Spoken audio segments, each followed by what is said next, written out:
Hello there, quick little intermediate video. This is something people have asked me for. This is the last of my gator except for the skin that they are resting on, but I have to make a belt out of this large gator down here. What people had asked me for are these. I just got done making these. These are Slimline Alligator wallets. You could call them card holders, but technically they're wallets. The reason why I have a paper number up here in the corner is because each one is different. And if you're interested, you can email me. My email is below at neoplatonist@icloud.com, and tell me if you're interested in any of these, because each one is, of course, a different color, and each one has different scaling, so that's why I have them numbered. You say, I want number 1. I was like, well, that one's sold, but I have, the rest of them available, so that's why I have them numbered. The inside of them is 100% American alligator. Buffalo, excuse me. The exterior is 100% Florida gator. I picked up these gator hides from Florida, just like this gator hide that I have them resting on here. Those are the neck ridges you can see right there.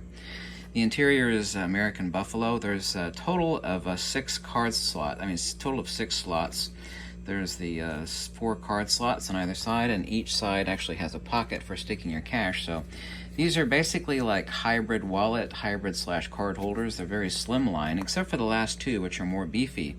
The last 2 actually have a harness leather, black harness leather in them, and I'll show you those. They just fold over like this. I don't have these stamped. Some people don't like a personal stamp inside their wallet, but if you want one, I can actually stamp it for you. If you pick one out and say, hey, I'd like your stamp on the inside. The only reason I'm actually selling these, believe it or not, it kind of sounds like a circular loop, is I need 3 large rolls of leather to do work with, so I'm actually selling leather to buy leather. So here they are, and I'll show you the last 2, which are different. Number 10 actually has a natural mark on it, and I'll show you that. So let's go through these here, and I've got them underneath the strong light. This is like a golden brown. This is number 1.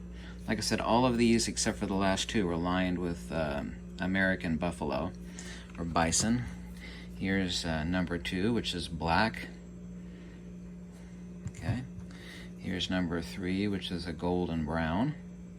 Also, too, take a look at the edge work and the stitching. I used 69 thread on all of these, and they fold up really slim, except for the last 2, which are beefy.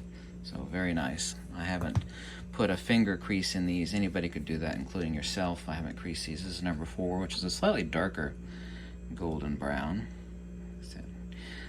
Have to have these numbers on here because and by the way, this is just paper tape. It won't mar the leather when you pull it off. It's just a paper painter's tape. And here's number 5, which is a golden brown.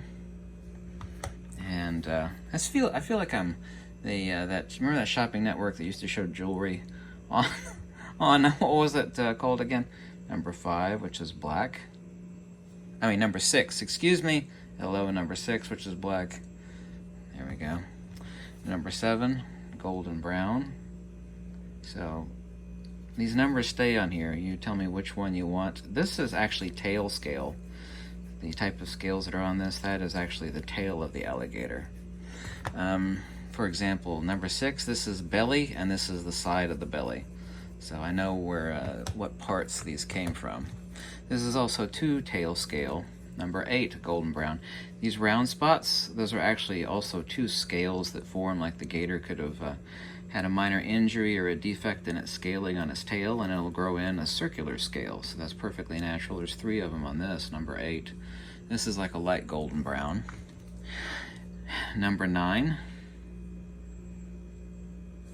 So again, all of these are buffalo lined except for the last 2. Number 10, I thought I'd leave this mark in. You can see it right here. And underneath that is the buffalo, but this is number 10. This is golden brown, but it does have that mark here. It's a natural defect, not on the actual tanning or anything that I did, but actually in the gator itself. So, but you could call that a beauty mark, like Cindy Crawford, right? Now, 11 and 12 are only different in that instead of being lined with American buffalo, they're lined with the most expensive harness leather, and the harness leather is actually about the same price as the buffalo, lined with this thicker black harness leather. So when they're folded up, they're about 1.5 millimeters thicker than these other ones over here. So they're thicker, I wouldn't say they're tougher. Both of these are tough. Even though the buffalo is actually soft, it's actually extremely tough. So this is number 11, which is black gator. And lastly, number 12, also too, the black harness leather on the inside makes it thicker, and it's also too black alligator. So if you're interested in any of these, let me know. Literally the only thing I'm doing is I'm turning these into rolls of leather. I need to purchase 3 large rolls of leather. They're about 42 square foot each of harness leather that I need, but this is the last of my gator, except for this one down here, but this is already sold. I need to be making a belt out of this gator hide, American alligator hide. So thanks so much for watching, and let me know. These make great Christmas gifts. These are all handmade by me. They're all buffalo and American alligator, and my hands are hurting still right now. They'll be hurting for a few more days, but oh well. Thanks for watching.